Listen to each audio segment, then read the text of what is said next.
Hey y'all. Hey. Hello. I have a blurry background because I'm at a hotel.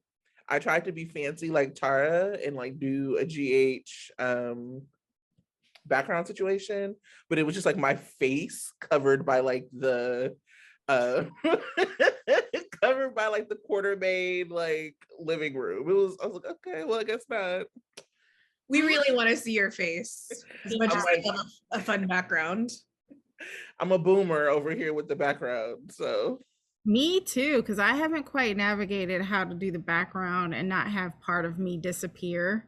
Even in the blur, it's like it'll like show half of my hair. The hair. It's the hair that I can't deal with. see, Right. head wrap. And there you go. How are y'all doing? It's been a rough week, but having this conversation is always a highlight. Yes. True. Yeah. It has been a very full week with another very full week ahead. I'm not built for traveling like I used to. Like Sandra knows this. I was on the road more than I was at home. Yes. And now I'm just like, I gotta leave the house. Like it's very like it's daunting.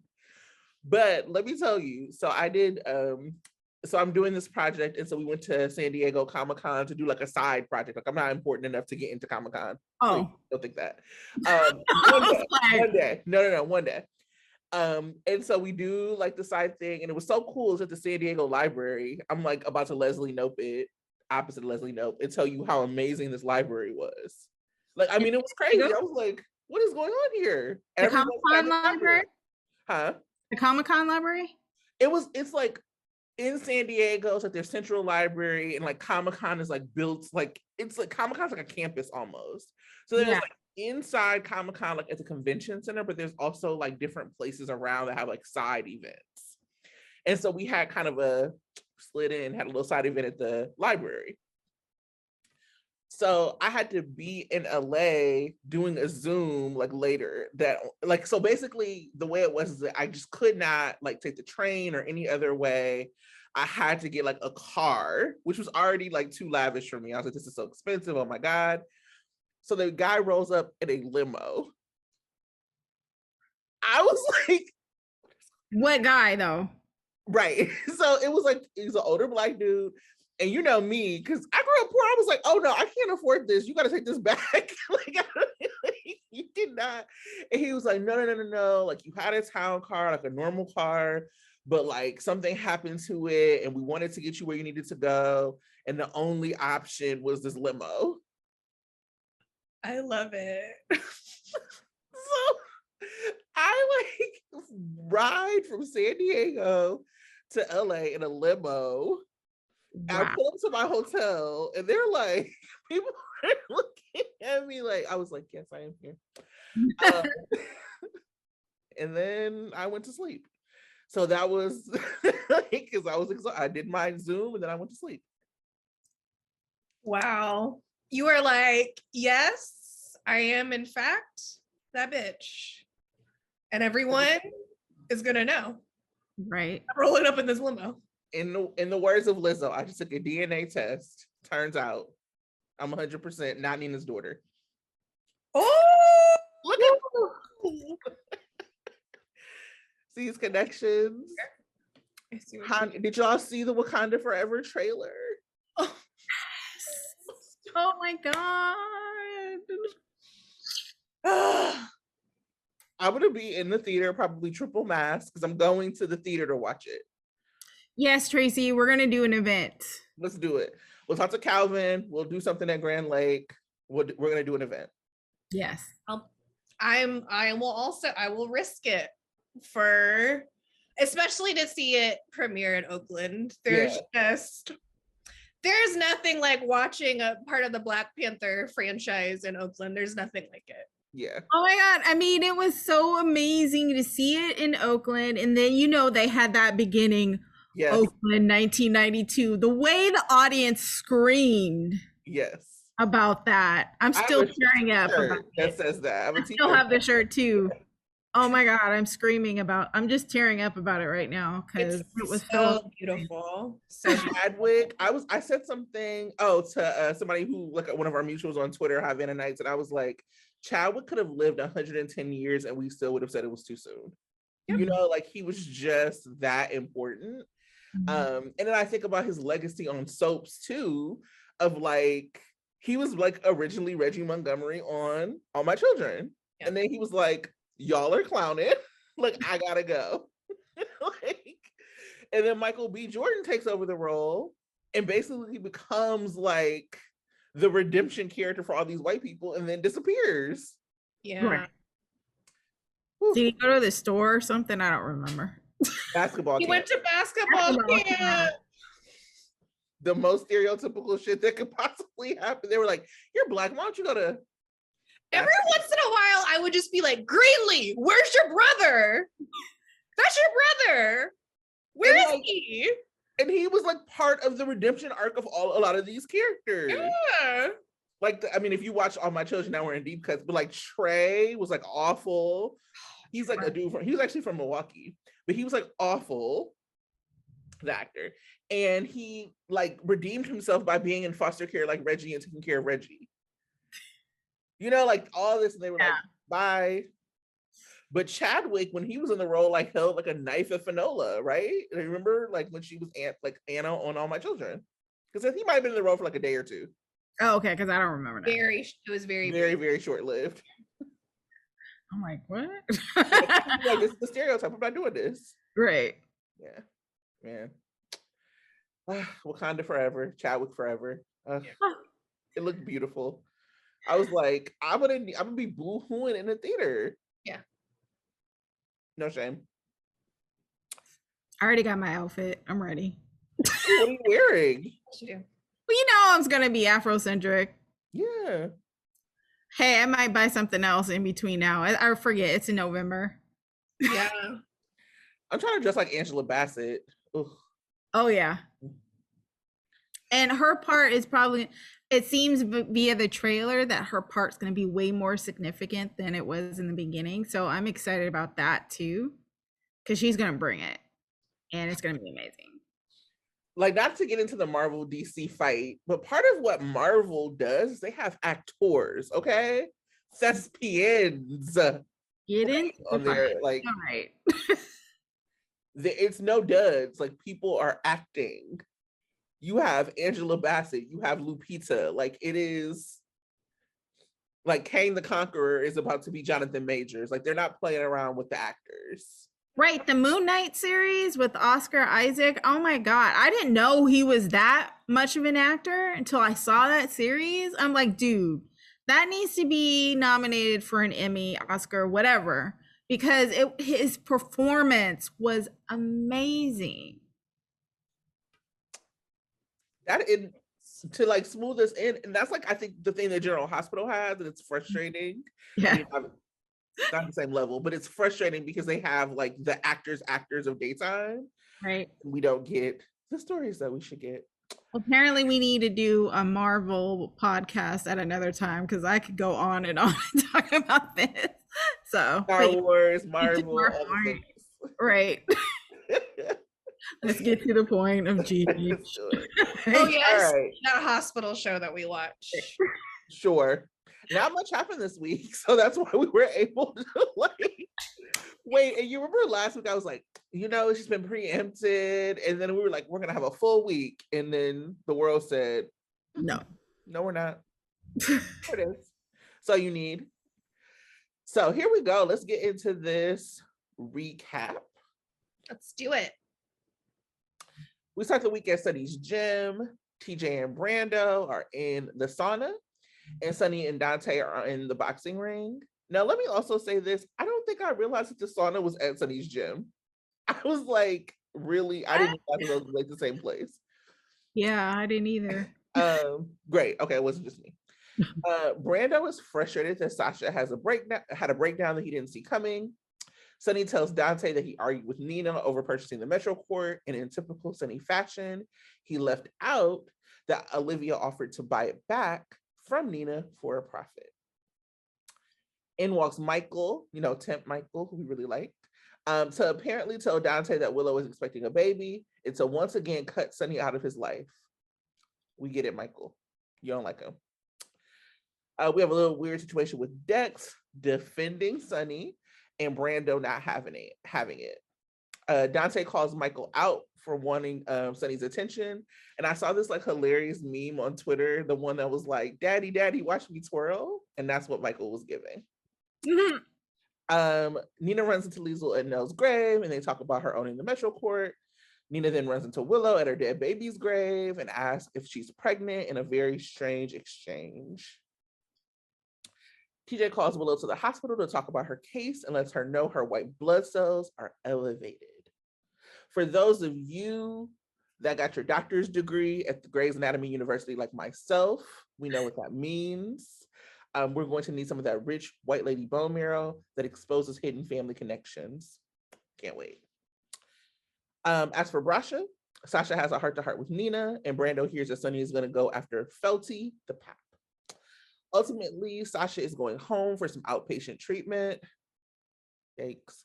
And Brando is going to take care of his wife instead of playing in these streets with Sonny and Dex. The real Dex, none of the fake Dexes. Cody and Britt have an awful date, which I will talk about in my what's not working. Austin may be shady. I'm not sure what's happening there. Feels like he's shady, maybe.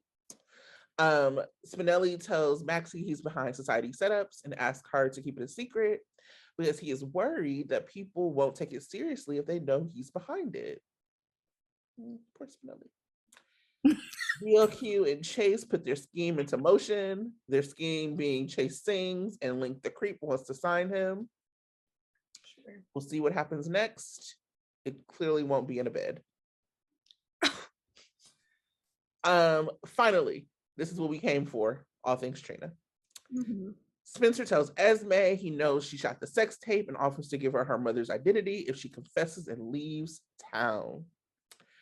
Curtis and Marshall are hot on the burner phone creep's trail, and Esme knows that she has to silence him. At Trina's trial, we now have Katrina entered into the public record, Sandra's favorite, as Cam takes the stand, and Joss gives an impassioned plea on behalf of her bestie. Rory, aka Soda Pop Top, takes the stand and admits he took fake IDs from Trina and Joss at the biker bar. Carly's face, amazing. Portia is worried that about the toll that the trial is taking on Trina's mental health, and Hat Daddy attempts to console her. Miss Wu offers to help Curtis, and while Esme drugs and maybe kills, big question mark, cell phone creep, Curtis shows up outside of his door looking for him. And that's our week. Tell me, what were your feelings? What were your moments? Yeah, so I did a rewatch and I fast forward through most of it.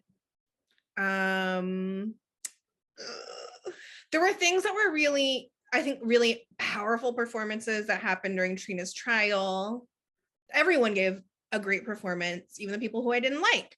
And that's actually part of the reason why I couldn't rewatch, especially when the prosecutor was questioning people and speaking in general. Like, I was just like, I can't watch this bullshit again. I can't watch you malign Trina. I can't watch us pretend like this is even a real case. So that was disappointing. But you know, the young adults, they killed it. They were so amazing. So big props to all of them. The Spencer and Esme was actually probably the scenes that I had the easiest time, or like most fun time rewatching, because it's like a moment we've all been waiting for a long time, like the dissolution of Spesme. And they did a great job as usual. And so those were definitely my favorite moments. The Spencer and Esme pieces, Jocelyn's performance, or you know, her love for Trina on the record. Cam Trina on the record is not, it's not it for me, but it's minor compared to all the other awful things about Trina that are being said. But you know, as usual, too much of the things I don't care about. So like the Sona stuff, it's hard enough to watch the first time, and every time my little remote wouldn't load on my phone to fast forward while I was waiting for it to reconnect, I would just yell, tomato, tomato, tomato, tomato, tomato, tomato. So that's my overview of the week. I love that that's the overview because it's true. That would be my recap if I was doing the recaps. My kids are cute. Tomato, tomato, tomato, tomato. That's it. I share a lot of that. I will say that Temp Michael, who I loved, he's gone. And I really loved his scenes with Dante. Like, I was like, y'all seem like brothers to me. It was very cute. Like, I feel like y'all both be in the old neighborhood, to Sandra's point, eating meatball subs. And I loved it. I really want him to come back as Morgan. Because he got chemistry with Willow. Sorry to you Willow fans. I could never. I also have determined that I think that people who shipped Joey and Dawson growing up are Milo fans. Absolutely. Shout out to Dawson's Creek, aka Pacey's Creek. Yeah. So I like their scenes, and I wish he would come back as Morgan, and then still steal Willow, and they can have another wife swap, because that's what Morgan and Michael did anyway. They do love a partner swap. They do. Then Morgan also loves to partner swap with Sunny, so then Wiley can have a brother cousin. It's the Corinthos family way. It is, and I would love it. What about you, Tanya? I agree. A lot of this week was meh. I put meh for Wednesday. Thursday, preempt. Friday, meh, but it still had some comments. And I agree with you, Sandra. My favorite scenes were Trina's trial and Esme and Spencer scenes. I thought Esme's scenes with the bartender was interesting, as far as kind of moving the plot along, but there's some problematic stuff with it. But yeah, it was intriguing, but it was probably the most intriguing thing that happened on Friday. So anything that kind of helped move Trina's trial along was what was intriguing to me. So yeah. Who are your performers of the week? My performers of the week are Eden, McCoy, and Tabiana. Simply because, oh my God, Joss's testimony was so powerful, especially at the end where she was talking about how Trina is the ride or die. And that communication, the unspoken communication between them while she was on the stand, you know, it made me cry. I was like, yeah. It was amazing. And, you know, I think those set of scenes with Eden was amazing. I know part of last week and then the beginning of this week, I think she did an amazing job. I mean, just supporting Trina and knowing the secret, you know, defending Diane as a lawyer, and then going on the stand and being amazing, was great. And so shout out to Eden, and you're doing a good job, sweetie. Like that meme.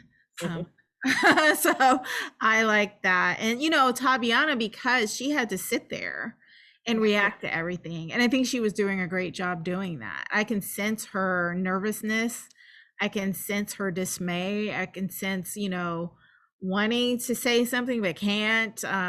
I felt all of it. I just felt her a lot.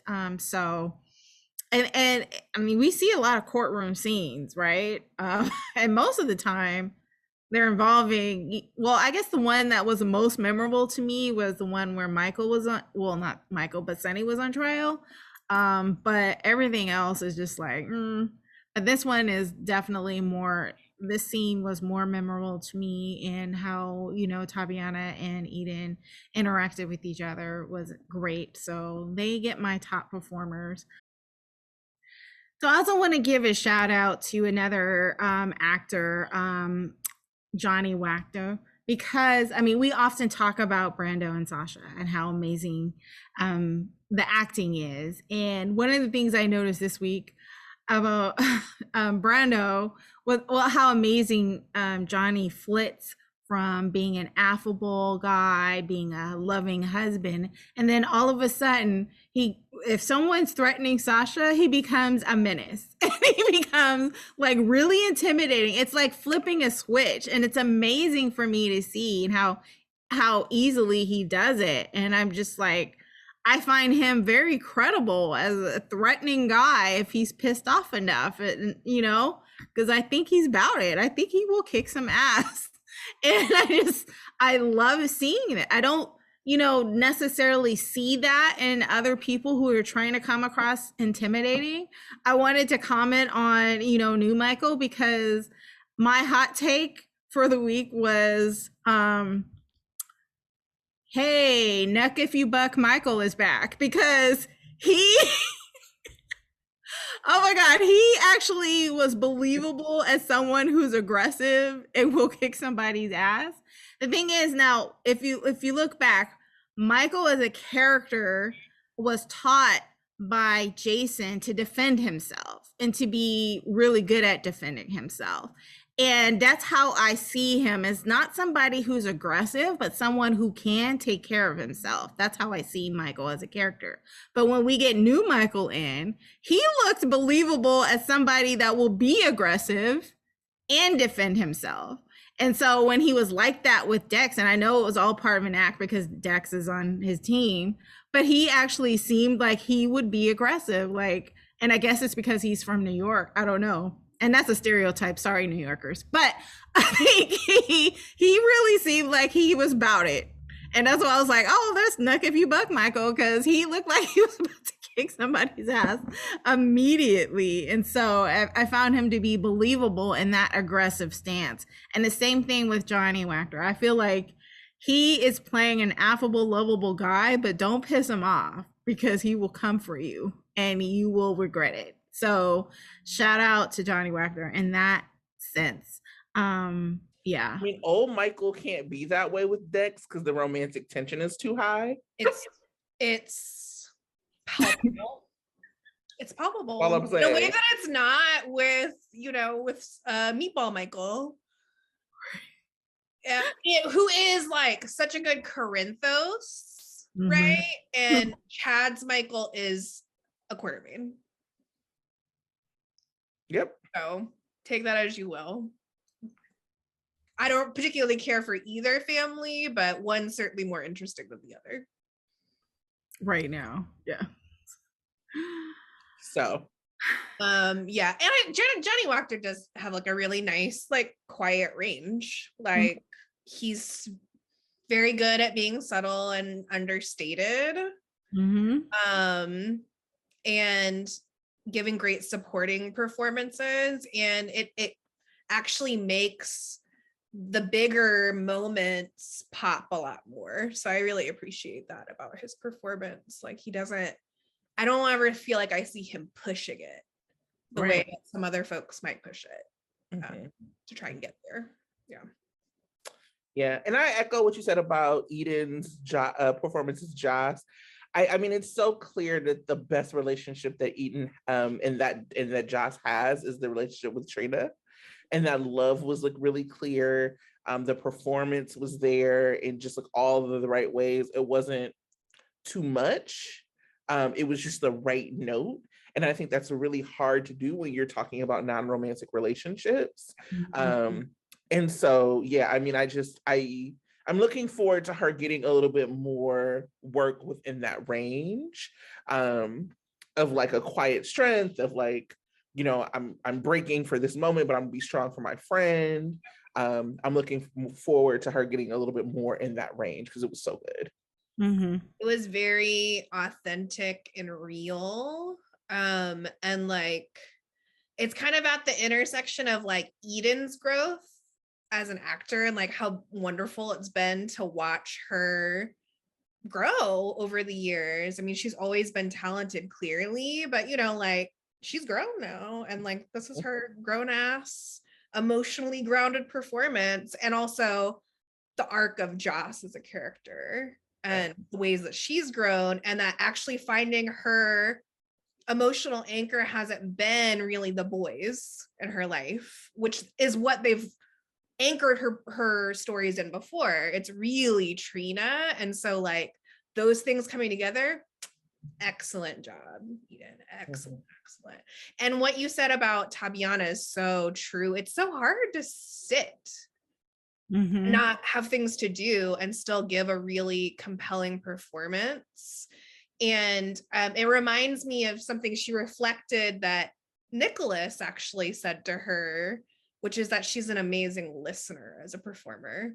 And that's so important, especially in those moments. Like everything felt like she was genuinely experiencing it in the moment. And you could, if you couldn't read her thoughts, but you could feel the impact of her thoughts on her. And that's takes a lot of talent and skill. These young adults, they're really doing it. They're so good. I can't believe they made Avery kiss that man, but I hated that. so gross. It's like fuck Esme forever, but oh Avery, we're so sorry for you. I was like, what is this? Really like, because it's like I can even hate a character as much as I hate Esme and still be like, I don't want to see this. I don't want to see this 19-year-old girl like making out with a scuzzy like middle-aged man. I mean, we've already seen that. I mean, no offense to the actor, because you know, I know you're playing a part and we don't know your personality outside of this, but I mean, you played the skeezy guy really well to the point where we're just not trying to see that. I'm not trying to see that. Right. Oh, I mean, surely. Yeah, no, I mean, he's fine, but I don't want to see it. To quote the great philosopher, Tanya, I don't want to see it. Did not want to see that, definitely. So what is working? I believe because that clearly did not. No. I mean, this is no surprise. I think that's working the most of the young adults, and I just hate to have to repeat myself, but they keep on being the thing that works. Yeah. And so like everything we just said about Tabiana, about Eden, of course, Nicholas Chavez was doing his thing, you know. Oh my goodness, Chavezing so hard. I really appreciate the layers that he brings to Spencer of like when you watch, and it was fun to he's always fun to rewatch, but where you could see the moments where the real Spencer would slip through a little bit talking to Esme, and it'd be so subtle, and you could see Spencer trying not to. And also having like two other layers of pretense on top of that. I was like, okay, boy, I hate this plan, but you know what? Nicholas Chavez is going to act his ass off and make it compelling to watch, even as stupid as the plan is and how many holes it has.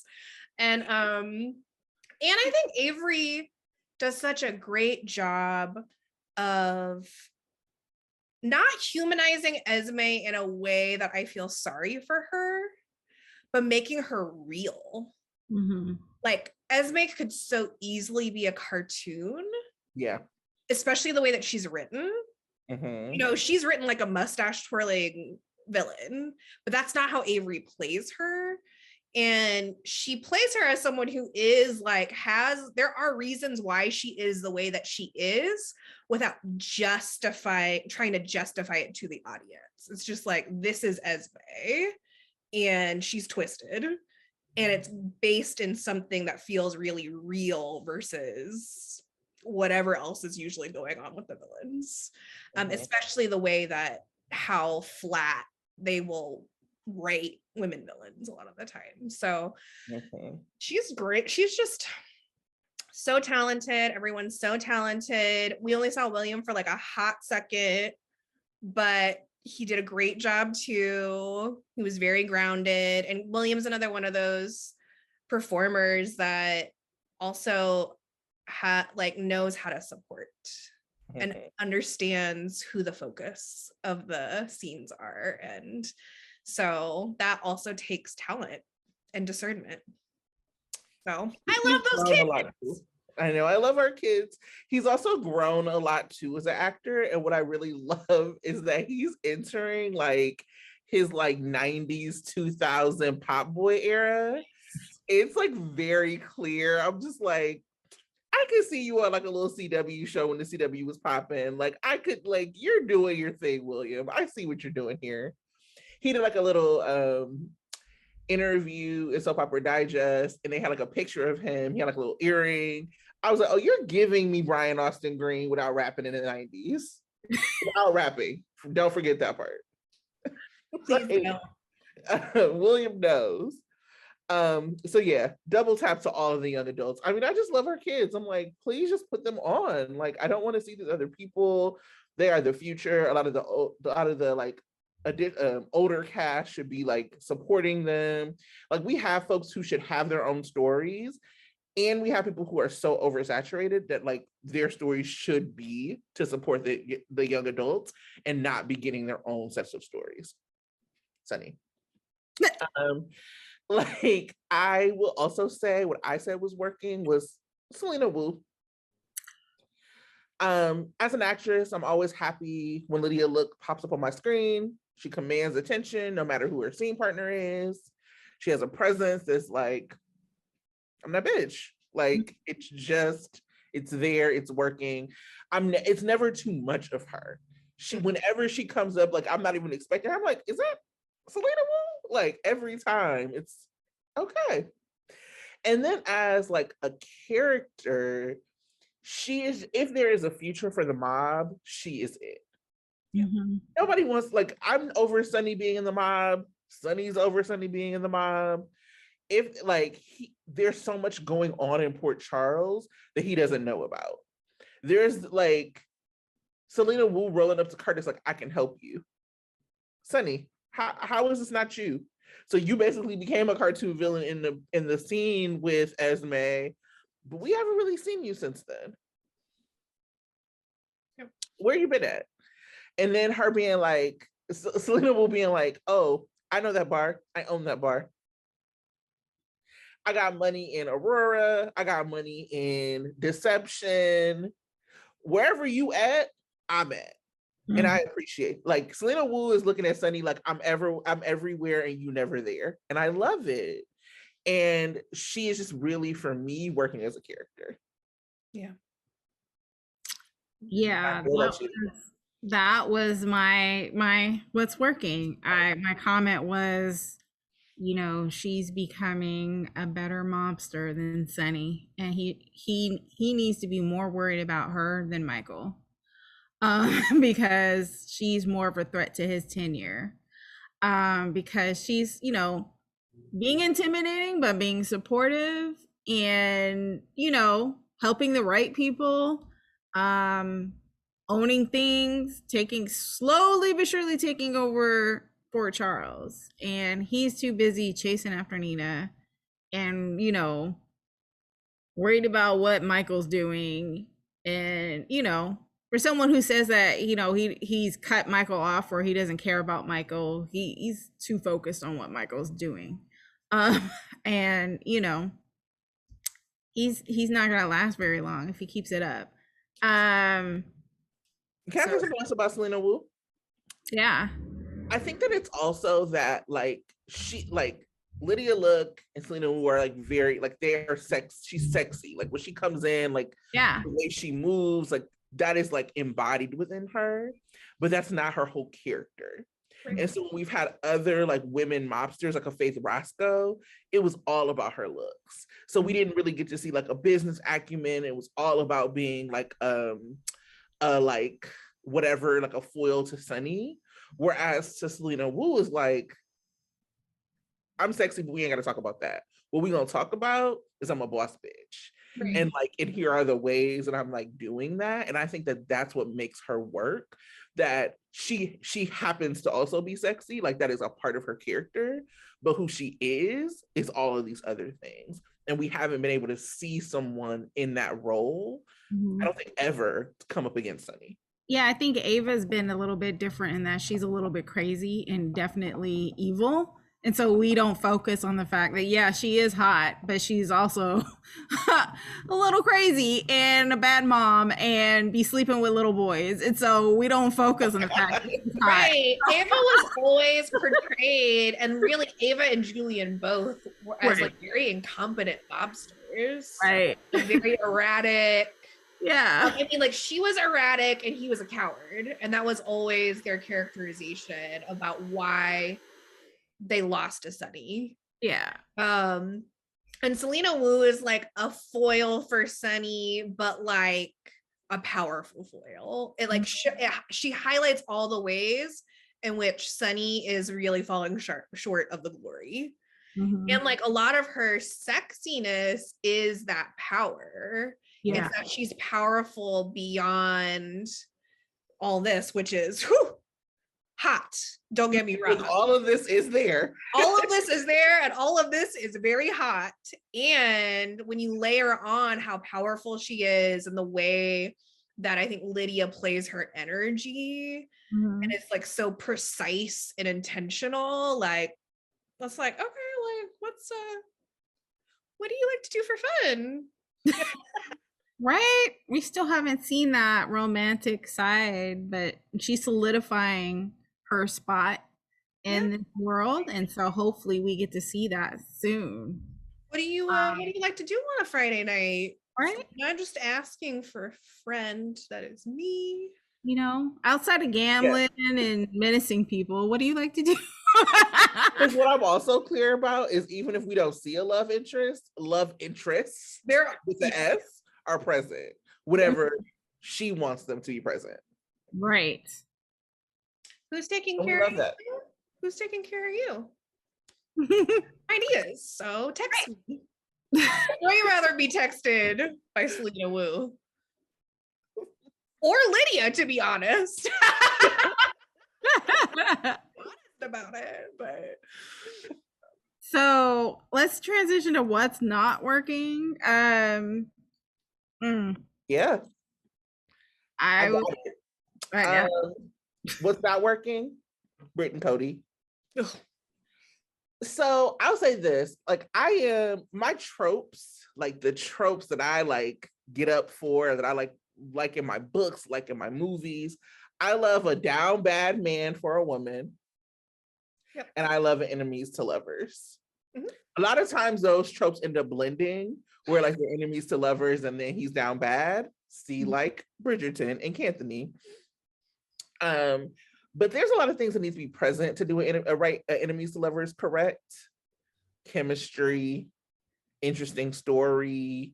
I like my enemies to lovers when a woman is not dying and getting scammed. You know what I'm saying? Like that's not enemy. That's not what I like. I like my enemies to lover where the man is not obsessed with horses. I like my enemies to lovers where the man is not a fucking bum living in a horse house with the Quartermain grounds. I like my enemies to lovers where they're not scamming Spinelli to like give an algorithmic like match. There are just many things I like with my enemies to lovers that are not present here. And I think that there are some couples I think, or some things I think that happen on GH where if a couple things were different, they wouldn't be as bad as they seem. There is not a way I see Britt and Cody being better. I also think that if there were like other romances, so like if ChaLynn were together, if we actually saw like Sprina in the room together, because that's part of the problem with Sprina. It's not that they're like at odds or like having problems or they're having a triangle. It's that we're not seeing the Spencer Trina part of the triangle play out with them in person. Like if we actually were having like love in the afternoon, if we had Sante, like if we had all of these things, and then you had this enemies to lovers couple, that could be more compelling. But when you have a whole canvas of really awful couples or awful storylines for potential couples, when you bring in a couple like Cody and Britt, it becomes even worse. And it's just also unnecessary. Like Britt should just be with Austin. Why show it to us if you're not going to give it to us? Like, why give us that Britt and Austin scene if there's not, like, stop it? Mm-hmm. Like, of course I like their interactions as friends, but when you contrast them with who they're with or who they're supposed to be with, it's the love math is not mathing. No, it's awful. And and I don't like Austin and Maxie, but because they're awkward. Yeah. They don't have chemistry, but it's not that I don't think they like each other. Like, I think that they probably are just fine off screen and like have a good respect for each other. Not offensive. They're not offensive to me. Cody and Britt are offensive to me. Get this man out of my face. And I don't know if it's because a bunch of men are writing this and they think it's compelling. It's not. No. So they're not working for me. There's something about, I also, me, I also like the enemies to lovers trope, and the man being down bad for the woman when it's like a heterosexual dynamic or like a opposite gender dynamic. He has to be down bad. That is a requirement. I actually can't have them. There are of course plenty of examples of tropes where that's not present, but I feel like in the year of our Audre Lorde 2022, absolutely, I'm not interested in seeing a man talk to a woman the way that he talks to her. That's like some shit for that's like an 80s enemies to lovers trope. That doesn't work anymore. Like, there are even aspects of like When Harry Met Sally, which is one of my favorite rom-coms of all time, where I go back and watch it and I'm like, that does not hold up. I don't like the way you're talking to her. I don't like the way you're talking about her. And just like Cody is not Harry. Hell no. I'm sorry for even inviting the comparison. But the man has to be. Yeah, even in things that I really love, I'm holding to this other standard, and that's just not going to work for me for any couple, but certainly not this. Yikes. Yeah. Harry Met Sally, Joey Pacey, like these are like examples of enemies to lovers have been done well. And part of what's been done well is that the man has to be super charismatic and can't be some fucking bum scamming a dying woman. I think that is really key for me. Like, I don't want to see a dying woman scammed. Sorry. Yeah, the line, this was one of the things that I had listed and for what's not working, but I called it torturing a dying woman with Dante's horse friend. Yeah. I just put Cody's not working. That's it. Or no, I wrote Cody never works. That's all I'm saying. And I don't understand.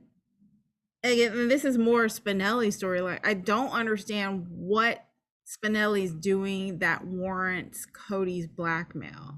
Like, lack of confidence in people taking you seriously in your new venture is not a good enough reason to submit to blackmail. And so I don't know what makes him feel that he has to do whatever Cody wants him to do. I don't get it. And so I'm not buying it either. Because I think Spinelli does have enough confidence to push back against bullies.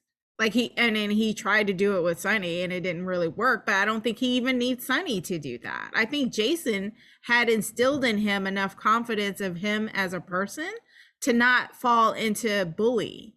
And so I don't get it. And so I'm not buying it. And Cody, the whole thing doesn't work. And like the whole idea of Sam tolerating Cody as a friend, I'm not buying it. No, I'm not buying anything. So there's no part of Cody's story that's making him compelling to me at all. He's not sexy enough. He's not compelling enough as an actor. His story is not compelling. He needs to just go. He's not working. It's not working. No. It's okay to just, admit something's not working and move on. Right. He just doesn't know how to do that. I know. Yeah. And then I have another thing. I know ChaLynn fans are going to hate me, but I mean, I love the fact that there's a story there, but I'm not interested in enough. #sorry Laura Wright, because that's what I was doing the whole time. Sorry. I mean, they need to just, like you keep saying, put them in bed. That will make it compelling to me. Yes. Yes. Especially you're wasting these beautiful people. These are two beautiful people. What are we doing here? Let ChaLynn bang. It's that easy. They're right there. There is a bedroom set on the Haunted Star. I mean, Right. Sure, it's where Kiki was murdered, but that hasn't stopped anyone. It didn't stop Nina and Sunny. Sure didn't. Sure did not. Like they could have sex anywhere. I wouldn't care. They could have had sex in front of everyone. I actually would have really liked that, but no, it's very frustrating. I mean, the fact that they have successfully pulled the wool over home dude's eyes, cause for celebration. Let's go have sex. Anything could have happened. But no, they're looking at each other meaningfully and smiling. Boring. Smiling warmly. That's what's in the script. Meaningful glance, warm smile. Thanks, bud. Thanks, pal. Nobody wants this. I know the ChaLynns can't possibly want this. No, of course not. Of course not. No. It's a waste because I remember saying there must have been like a stage direction in Josh's script, like, you like her now. And so I see like the little moments, like they're cute, like they connect. No, go connect. No, connect. Mm-hmm. They keep being like, I just want to help the other person. And I'm like, I know it would be very helpful to both of you. His Chase hasn't had sex since Willow. Poor man. And Brooklyn hasn't had sex since Valentine. Unbelievable on both accounts. Yep. I don't buy it, especially in since GH doesn't live in the COVID world. Y'all would be banging, okay? There you go. Yeah. Well, I agree. None of these things are working. My thing that's not working is Chad Duel as Michael Corinthos. I feel like having, and I'm not, I mean, obviously I hate Michael more than both of you. But on the spectrum of Michael haters, no, I barely register, because there are people who no matter what he does, they're like, he must die, which, I respect the commitment, but that's not how I feel about him. That's not how I watch the show in general. There aren't very many characters who I'm like, nothing you will ever do is good. I even admitted that Scotty Baldwin did things that I appreciated, and that was very hard for me, but I did it. And you're a decades-long Scotty hater. Yeah, lifelong Scotty Baldwin hater. But there have been times when I have liked Chad's Michael. Yeah. Like I liked him when he first came on. I liked him and Kristen Alderson as like Kiki and Michael, or Michael and Star. Like I liked that arc. I thought it worked for both of them, and it was like the first time Michael had a relationship that really made sense to me. And like was having like a fun young person storyline, right? Like, oh, the classic brothers love triangle, blah blah blah, whatever. Like it was a good introduction for Morgan, and it was like something that actually grounded Michael in being a young person. But they've really, and I mean, Tracy, you've talked about this, that like they've really lost the way with this character, and I don't know if it's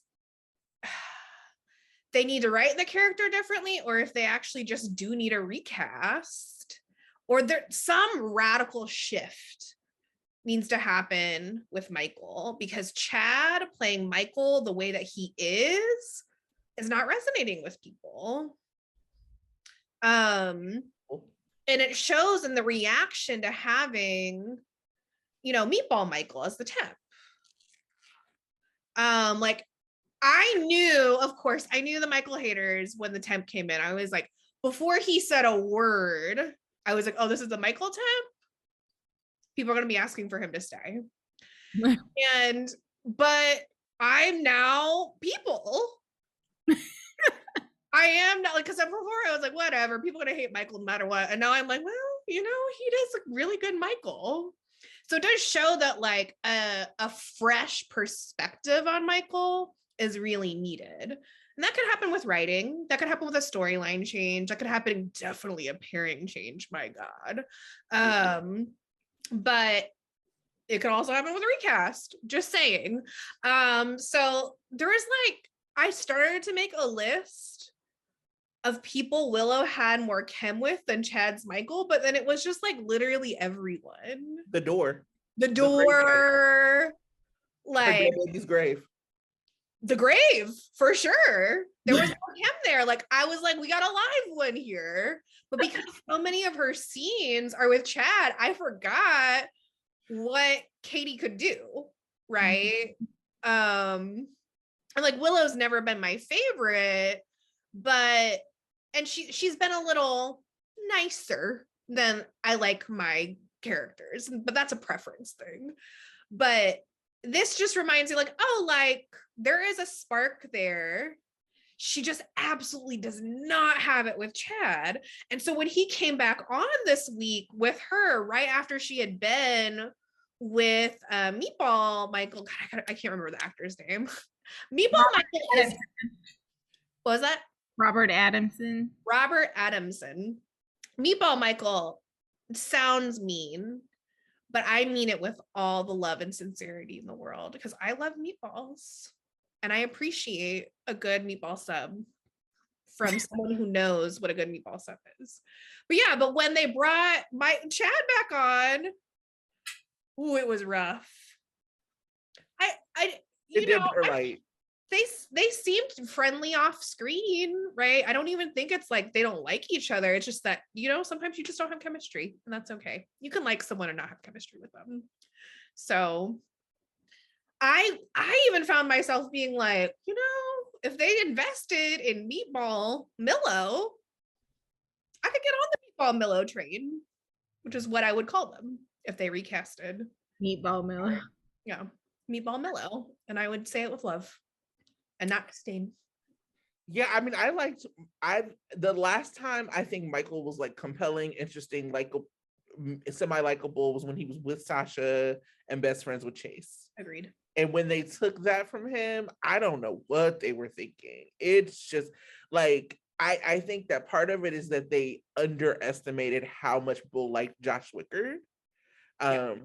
As Chase, because people still are just like, I actually am not mad about like Millo and like the cheating on Chase thing. I get why people are mad. I don't find it to be like unforgivable. But it's because people love Chase. Mm-hmm. Yeah. You know, like I don't know. It's just not good. It was a storytelling choice that really wrote specifically Michael and Willow into a corner. Yeah. And now the only way to get them out of it apparently is to give her a cancer baby. So because I thought that they were gonna have Chase be interesting after that.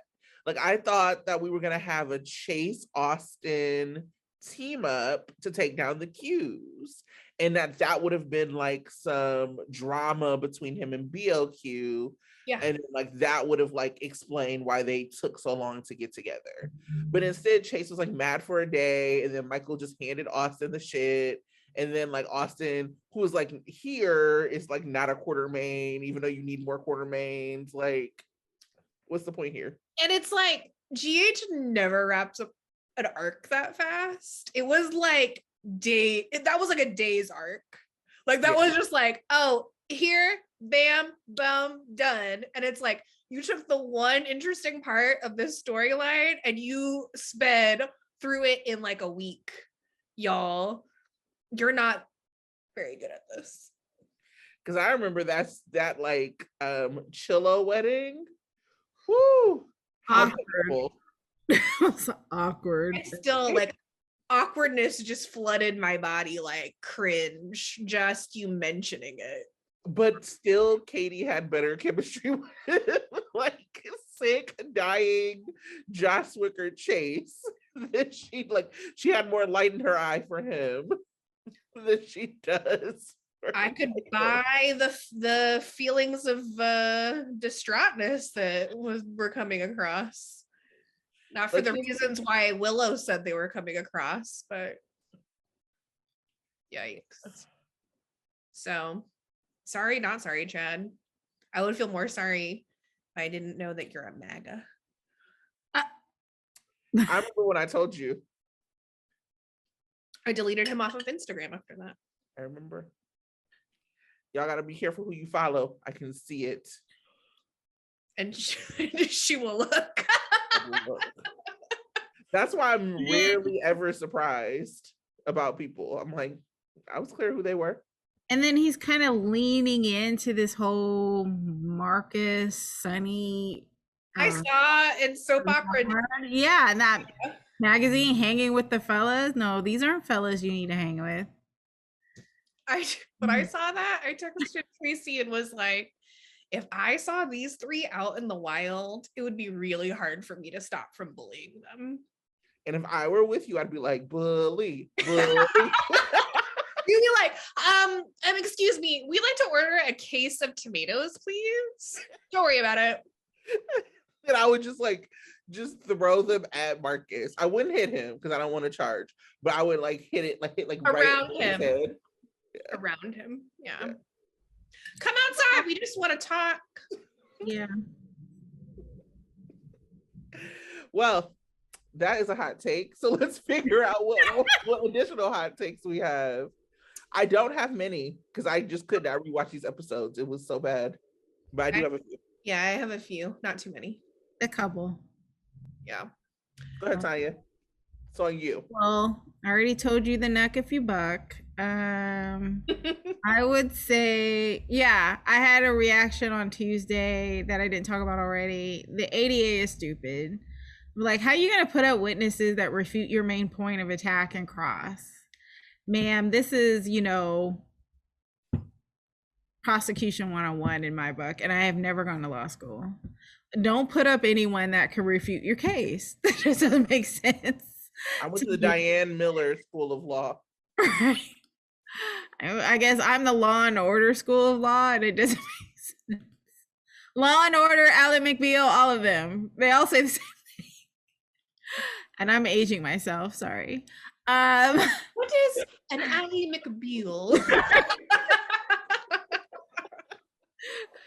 Please don't make me explain it. I thought, oh my God, Spencer put together such an airtight case. It was like, too bad his plan is so bad because he should have been the lawyer. I mean, oh my God, he should be defending Trina because his case is so airtight. And I was also super hurt that Avery brought up, or that, Esme brought up that Spencer was a virgin when they got together. I was like, no. Like, you're a virgin? couldn't drive. Oh my God. So hurt. I loved it because it's exactly what I would have said to him. I mean, that was a blow to the ego, and I felt it. Really felt it. I see you, Esme. That's exactly what I would have said too. Right. Very effective. When It did did I humble him for just a second. He's like, damn. Yeah, he was like, He he was. was. That's why, maybe that's why I felt it, because Nicholas reacted correctly. Because it was like, yeah, that was bad. Wednesday, I wrote meh. Thursday, preempt. Friday, okay. Why? Oh, I felt that the bartender being a law school aspirant was interesting, but it also goes to show that education does not equate to decency. Ooh. So thought that was interesting. Ooh. Why does the henchman harassing Austin remind me of Michael's rapist? I don't think he's the same guy, but his similarities makes his presence more menacing than they may actually warrant. So he just reminded me so much of the guy. I guess he looked like him. I don't think it's the same actor, but I was just like, God, they are so similar. That is called typecasting. Right. So anyone, yeah, I guess, and it's almost kind of a stereotype white supremacist gangster type look that I'm just like, yeah. So I didn't like it, but shout out to that actor. No offense to you, but I don't like how you're looking.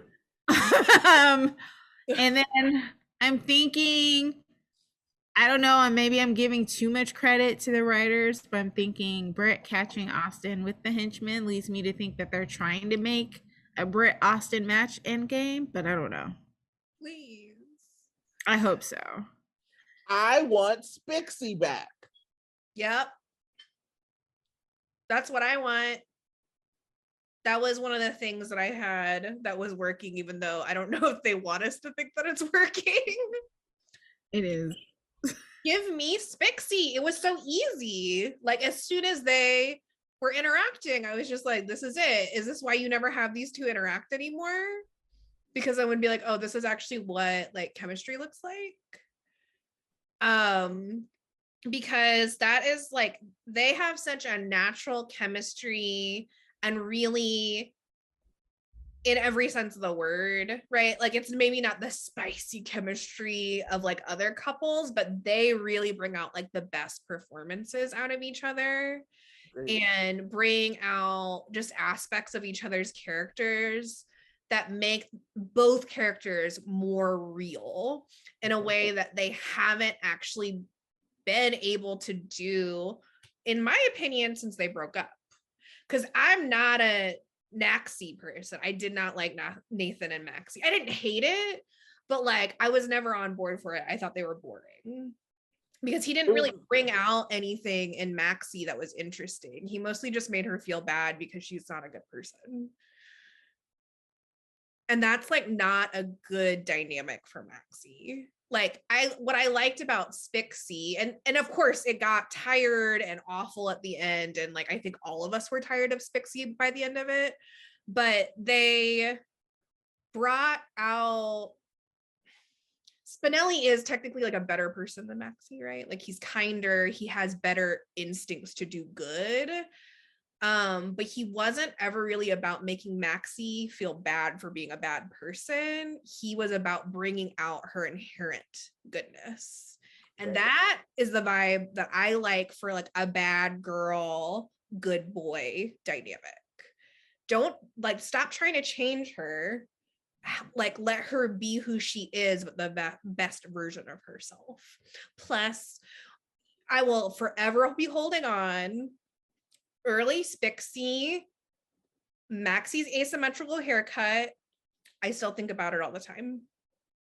All the time. I don't have this, the same, like, I don't think it's the haircut for me, but like, it was like an aspirational haircut for me at the time, and I always admired it, and I still to this day. So, You know what haircut I liked? Early Sam. where she had that kind of bang thing going and the Ooh, long. yeah. Ooh. And she would do like the little thing. Yes. Yeah. And it would just Oh, like the flow best. back. Yeah. So good. So many great years of Kelly Monaco hair. Right. Mean. But that one was really good. Mhm. Really, Sam. Love it. I always love a little Asante Jones drop in as Temp Taggart. Just like good to see you, bud.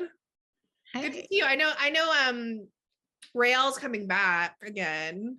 Mhm. And I love them continuing like to keep Temp Taggart in the family. And I loved when they had their little like Ashford family brunch, like the actors did, and Temp Taggart was there too. It just like Yeah. it warmed my soul.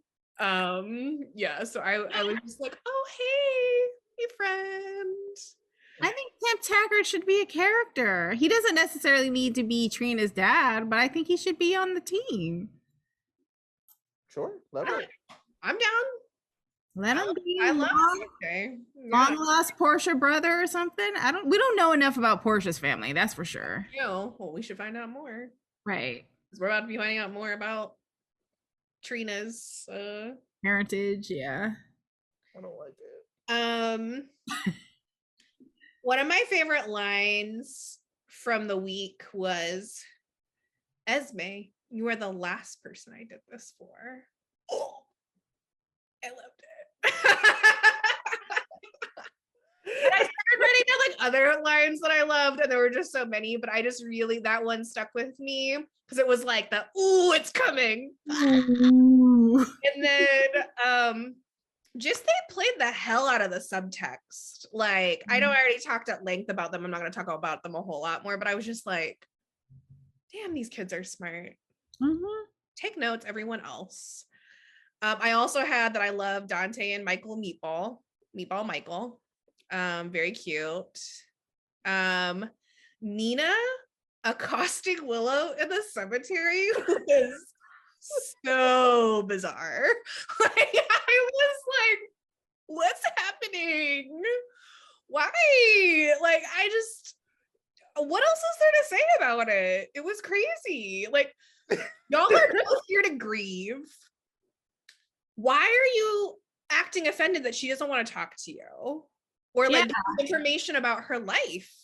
Right. You have like such like my grandson. Like that's she knows y'all just went to trial about it. There's no need to she said what she said. And then like acting offended that she doesn't want to like talk to you about her pregnancy, or like, girl, get a life. And like, this is not what the cemetery is for. Do you not know what the cemetery is for? Quiet reflection. Enough.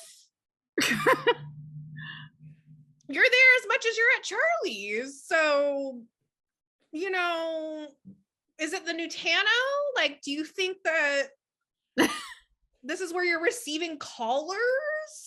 You know, like, what's your life? I thought you were rich. Don't you have like a job plus a hotel to run? Leave Willow alone.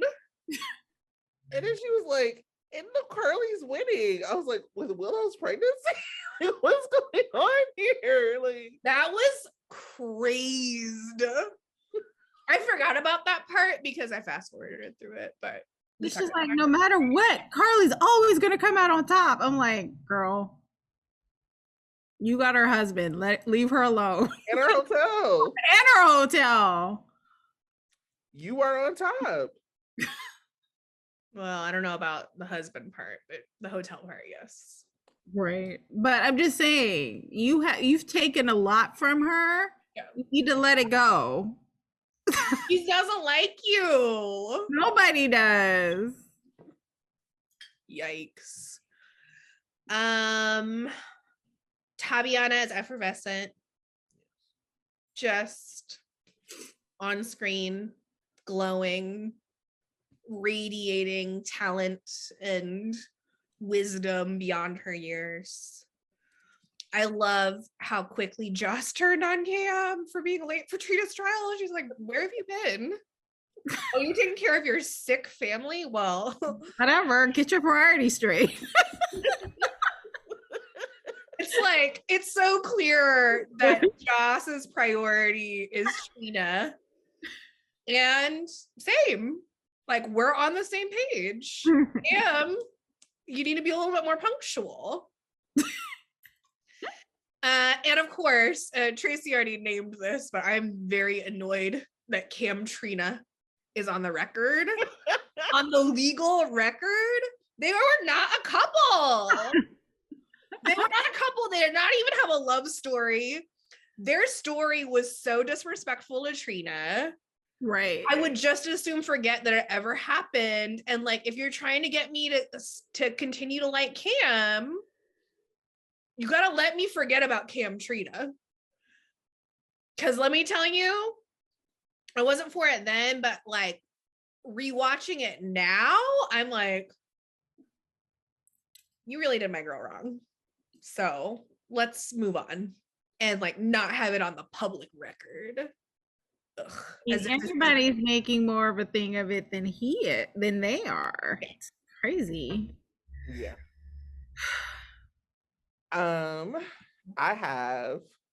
I've really, since I stopped letting Hat Daddy talk in circles, love him even more. Loved him at the floating rib, pretending like he was enjoying Chase's singing. Loved it. All the white people on the floating rib were clapping on like the 1.5 and the 3.8. And him and he were just like holding it down. They were holding it down. I loved it. And I'm just like, I cannot believe how bad the dialogue bogged down this character who I'm really enjoying now. And that's really I thought it was hilarious when he was talking with the bartender at the door. He's like, yeah, we're trying to get some stuff. And I thought you were down. And all of a sudden, I'm like, what the hell? He sounds like a grandpa trying to be down. And it was hilarious. What's up, baby? I say, what's cracking, baby, to myself at least once a day to cheer myself up. I'll just be like, and then I'll start cackling. I have two Nina related things, obviously, because it's me. One, Dante is on enough prop duty. We do not need him propping Sona. So when he was like, I admire you for making Nina take accountability for her actions. What accountability? Let's just not say things that aren't true. It's fine. Like, well, he is a cop, so he doesn't really understand what accountability is. You're right. Damn, clear it right up. Cleared my shit right up. The story next. And you're right. The retcon of Nina's relationship with Nell is not it. Like the way they have her reacting and like acting, it's like they want us to forget that Nina and Nell were like in deep relationship with each other. Both Michelle Stratford's Nina and Cynthia Watros's Nina were both in relationship with Nell. Nell worked for them when like Charlotte, worked for her when like Nina was the person who made sure that Michael and Willow had custody of Wiley from Nell. But she also called Nell out on her shit too. Yeah, but like they're acting as if she's like, if I would have known her, if I could have helped, you could have. You knew her. You knew her very well. Right. And I don't actually even blame Nina for that. I think I don't know if it's just like a writing thing or what, but the retcon, like soaps are not gaining new viewers. We are the same ass viewers. So don't retcon things in our faces because we've actually watched enough to be able to track back and say, that's not right. And it would be, go ahead. Oh, sorry. I was just gonna say it would be more interesting to see her grapple with that. Yes. And blame everyone else for why Nella is the way that she is. Exactly. It's very frustrating to me. And then I wanted to bring up two things from Soap Opera Digest. One, so they did this quick take with Laura Wright. Is they asked her, on another front, Carly's made the decision not to reveal Willow that Nina is her birth mother. Is that weighing on her, or do you think she's putting it out of her head? Laura Wright says, I think she's put out of her head right now, 100%. I don't think it's weighing on her at all. She just lost her hotel. She's getting ready to have another grandchild. So I don't think she's even thinking about Nina and Willow.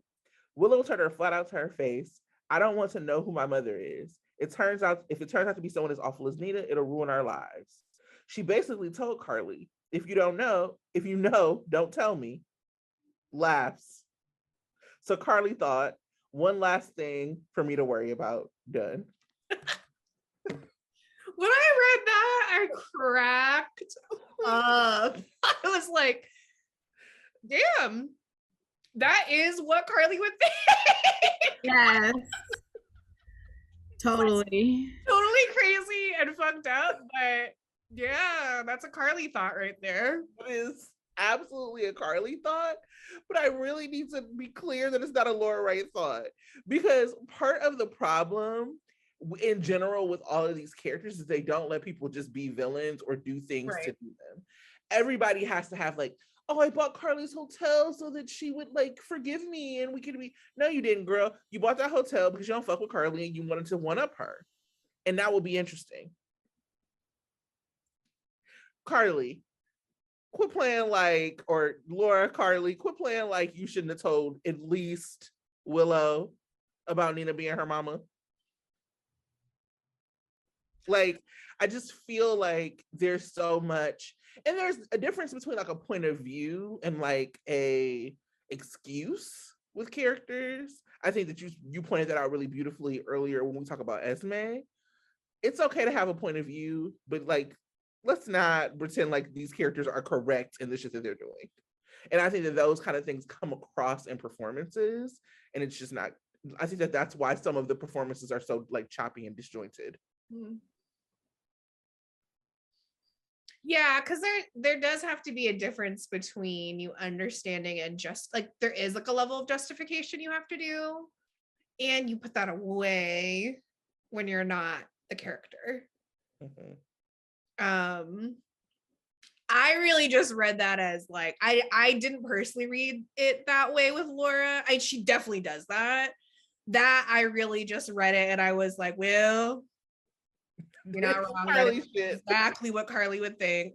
And it's crazy. Yeah. But accurate. That twisted logic is very Carly. Mm-hmm. Mm-hmm. Did you have anything, Tanya? I would say, yeah, I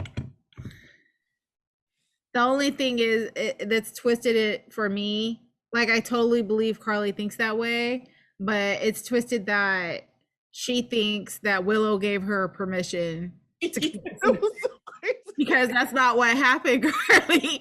Willow doesn't know what you know. So she's like not giving you permission to keep the fact that Nina is her mom a secret. That's not what happened. I understand that's what you believe would happen, but that's not what happened. So that was crazy, but it's believable at the same time. Very Carly believable. Very right. Carly believable. And then the last thing I want to talk about before we do previews, I just thought it was really beautiful. They talked to Brooke Kerr in Soap Opera Digest about the scene with Vernie, and just wanted to like note, and if y'all had anything that she like saw the love on Twitter. I was like really choked up when I saw her like tweet when she was like reading about it, and saw everyone like sending her love. There was like a really amazing edit done by a person that we follow on Twitter, Elle. I'll put it in the show notes. That was like a Look Up to the Sky edit with Trina. That was like based on what Vernie said, like as on Stella. So fans have done really beautiful things with it. And just like to know that the actors saw that love, felt that love, and felt empowered by that love. I just like want to like name that this is like that kind of positive reinforcement is also some stuff that we should continue to do. Absolutely. Mhm. Absolutely. I loved it. It was so sweet. I just imagined her and Vernie like working the material together. Yeah. Just, I love them so much. It was so Yeah. good. I also loved in her profile in Soap Opera Digest, her talking about her parents, and she was like, "My dad's a free spirit. You know, my middle name is X, as in Malcolm." And I was like, "Okay, Brooke, this definitely yeah, okay. I'm making some connections here." That's what I have to say. Just like, okay, Brooke. And if it's hard to like get through interviews, it's also sometimes hard for me to get through like interviews like to read. That is one of the ones that's on the Soap Opera Digest podcast channel. So like you could actually like listen to that interview. Uh-huh. And I'm hoping that the producers and the writers also saw the article and saw how important the feedback that we gave to Brooke, and how it's like when we reacted as finally and it was received so well, that they won't be so afraid to continue to confront important issues like this, or especially regarding race. So I'm hoping that they'll really step up and step out in bravery and continue to talk about this topic. And like I said, I want Ava to confront Marcellus on his behavior. I want Esme as well to be confronted on the racial aspect of what she did. So I'm hoping that, you know, GH, the producers and the writers are encouraged that they're getting good feedback from the fans. They're making the actors feel really encouraged and proud of the work that they're doing, and that this is something that they should tackle. And they have the talent to do that. Like they have the actors who can really carry the material, and I think would continue to welcome that kind of storytelling. And they have the history as a show. I was in a spaces and we were talking about just like that. I don't think anybody is like every part of Trina's story should be about race, like they're like, but that it should be central. I remember that they told a very careful story with care around HIV and Robin. That they had like that became like a teaching moment for the audience. I think that there's been like some feedback since then that's been really like it's interesting that they gave like a cis straight woman HIV to like carry that story. And I also think that they did it because they were like, the stigma is this, and so if we give this beloved woman character, you know, whatever. But it was like these facts. It was like you could trace it back to like actual medicine. You could trace it back to like actual care and concern and expertise in telling that story. And so that same care, concern, and expertise could be in like educating the audience about some of the like disparities within the legal system. And like why those disparities have made Brooke or made Portia and Curtis and had Eddie like feel a way about Trina having to face them. And I think that's a really missed opportunity not to do it. And even more intriguing for me would be white woman accountability. Well, but let's not go wild here. Accountability. Fantasizing here. But not go wild. That would be hella wild. And that would make it like, if they wouldn't it be for writing on that and they did that storyline, I would be like, yes. Well, Sandra, take us through the previews. I know some more controversial than others for the next week. Okay. Well, I'm gonna start with the worst storyline, as I usually do, which is you know, old people being propped by tragic young couples. There's just so much Carsona-y, or what are we calling them? Carsona-Roo? Carsano Rue. Yeah. Anyway, there's too much of these people. And they're like being propped by their young family members. It's like, I'm happy that the young adults are like one of the top 2 stories consistently. In terms of like how much of the story they're getting, and they should just be the top, and this should not be in the top 2. But what anyway, I'll continue. So on Monday, Sunny works over Felty until someone unexpected appears. Carly, Michael, Willow, and Drew's celebratory moment gets interrupted. TJ and Molly share a close moment until they see a patient is brought onto GH. So this was originally supposed to be Friday's episode, but preemption. On Tuesday, Sunny and Nina talk out some tough truths. On Thursday, Michael and Willow are surprised when Sasha admits she already knows about the pregnancy. Dex tells Sunny he knows he can do more. Sunny on Friday, Sunny and Britt, Stephen A. Smith is back again. Discuss Dex's role in the organization. I'm so sorry, Stephen, they brought you back to do this. And ways to assess if he's ready to step up.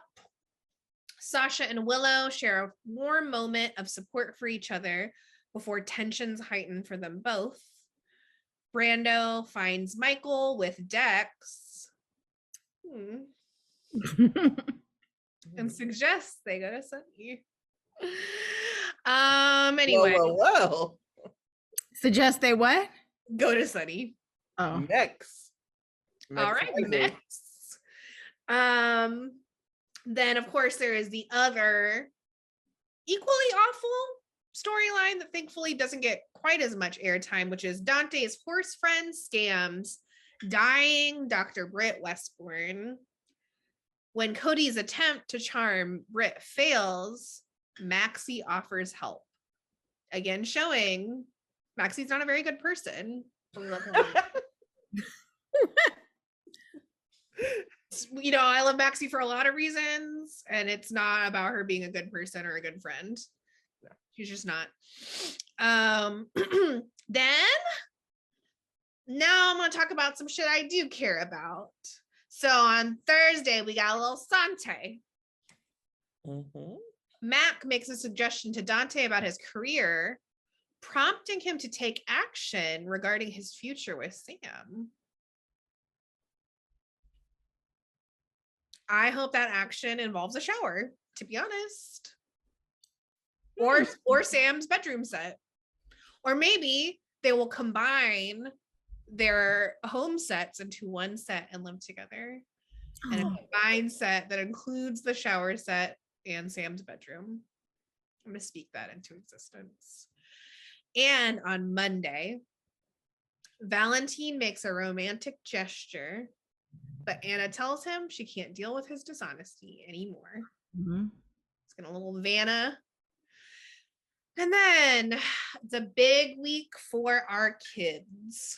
On Monday, Spencer approaches Ava and Nicholas about something important. Tuesday, as time is running out, Spencer pressures Esme to take him up on his deal. Nicholas surprises Ava. Jordan questions Curtis's motives. Trina receives support as she braces for a new day of her trial to begin, and Carly tries to dissuade Jocelyn. Feeling Jocelyn's gonna really be wanting to throw Spencer under the bus this week, and honestly, I can't wait.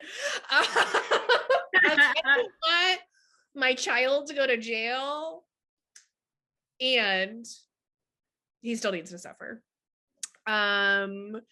Trina on Wednesday, Trina is surprised by an unexpected witness at her trial. So we know that Spencer is going to testify at her trial, and he's not going to say that he can exonerate her. And so that's going to be a point of tension for between the two of them. And of course, Jocelyn is just raring to throw him under the bus And, based on what she knows, rightfully so.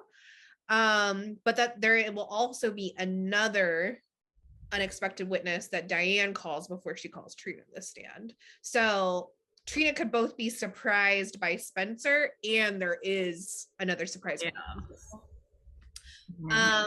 Jordan, in a race against time to help Trina, goes to Windermere. Victor, house up there. You've had time. Why now?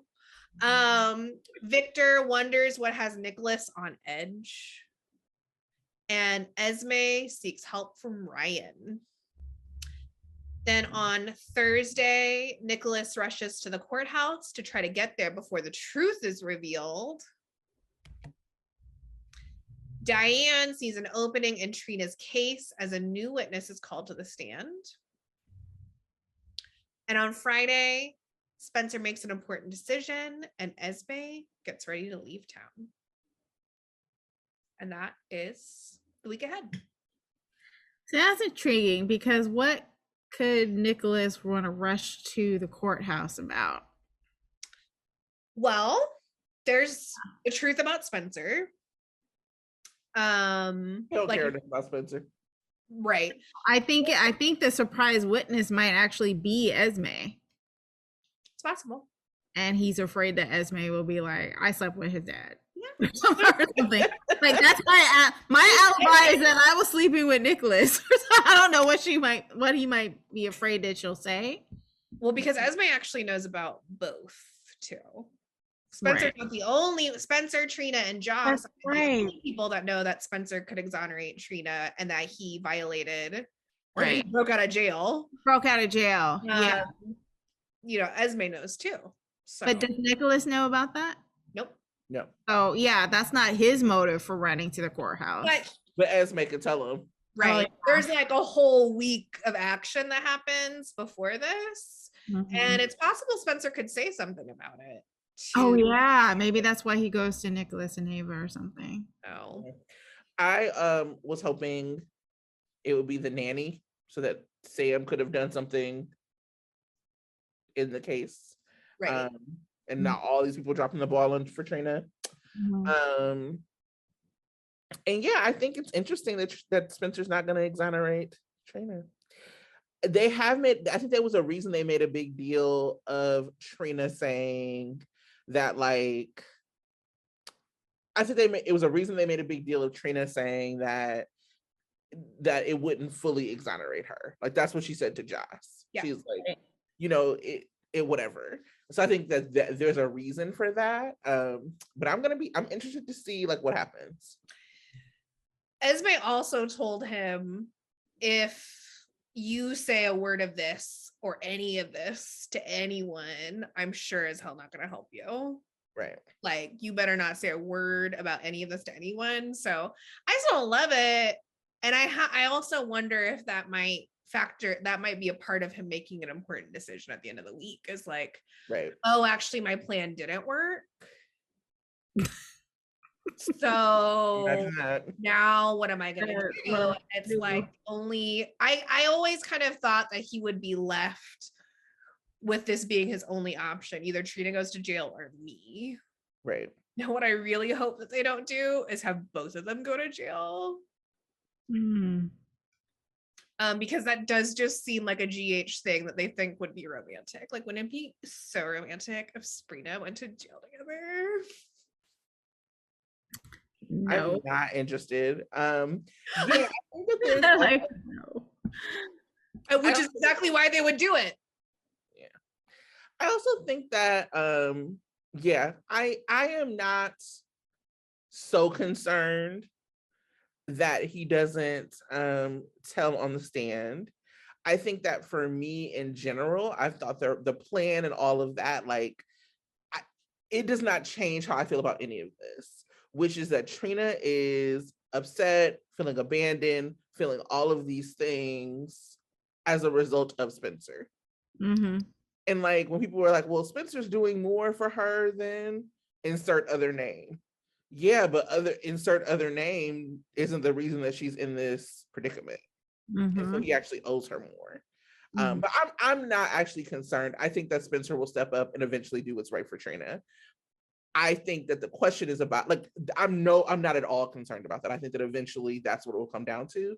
I think that the question will be if it will be in vain, like if they will have found some other way, if somebody else will exonerate her, and then Spencer is like left in a position where Trina is like, thanks, but no thanks. That I think is the bigger, that if he did this for like kind of nothing and like has alienated himself from Trina more and whatever. But I'm not concerned that Spencer will eventually do the right thing. Yeah. Will it be enough is the question. Right. Yeah.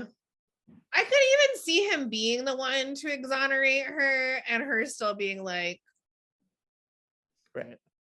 Okay. I would actually be really interested in that. To be like, and why did you have to do it this way? This was crazy. Yeah. Right. Yeah.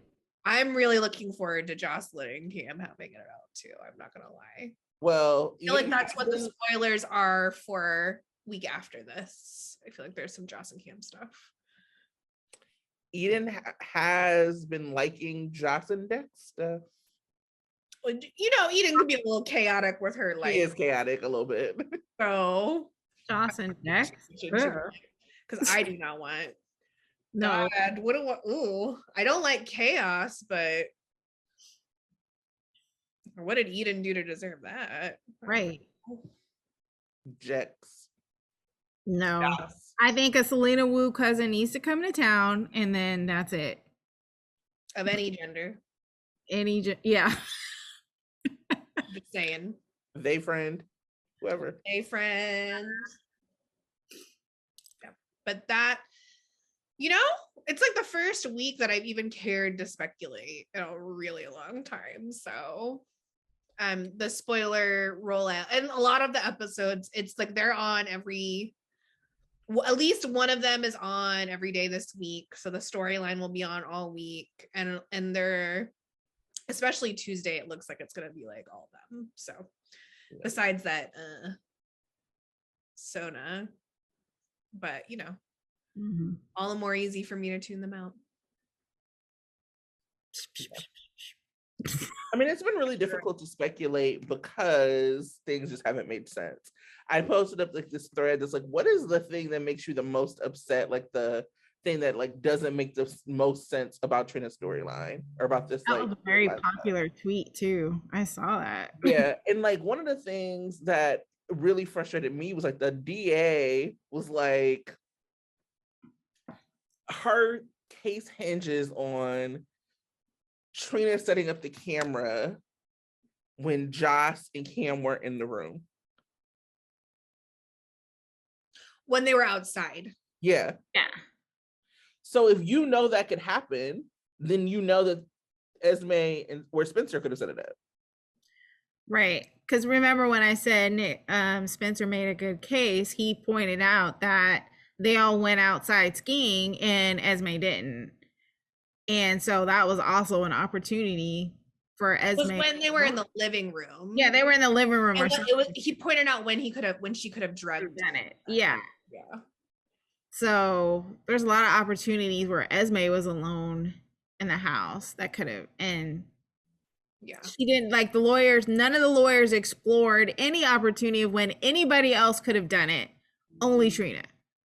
Right. Or why she would have passed out after one drink. Right. And then it would have been like predicated on this idea that like whoever did it had to be present at the house when it happened, even though we know that Trina actually would have had to set it up ahead of time. Right. Before the thing actually happened. So, because they went outside immediately after Spencer and Esme left.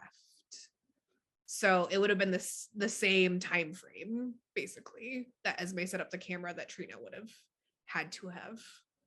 Because that's what drugs do, or that's what being drunk does to you. It makes you so mad that you premeditate and set up a camera to tape your friends. And then you go back in time and you buy a black market phone and bring it on the trip just in case you get drunk and get upset and you want to make a sex tape. Yes. I too keep an extra black market phone for such an occasion. Oh no. I hope no one ever tries to prosecute me for making a sex tape.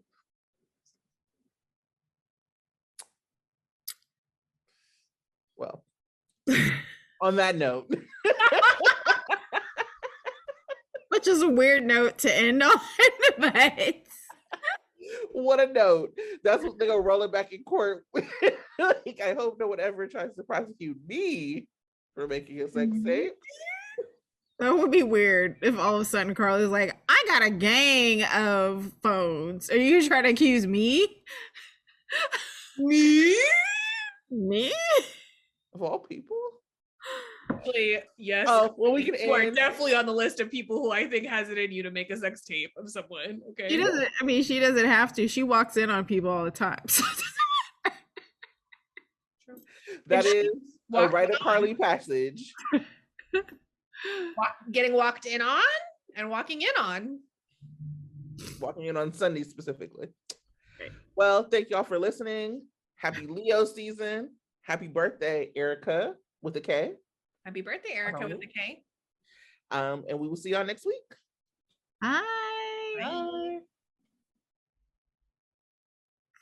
Oh. I was looking at the clock. I'm like,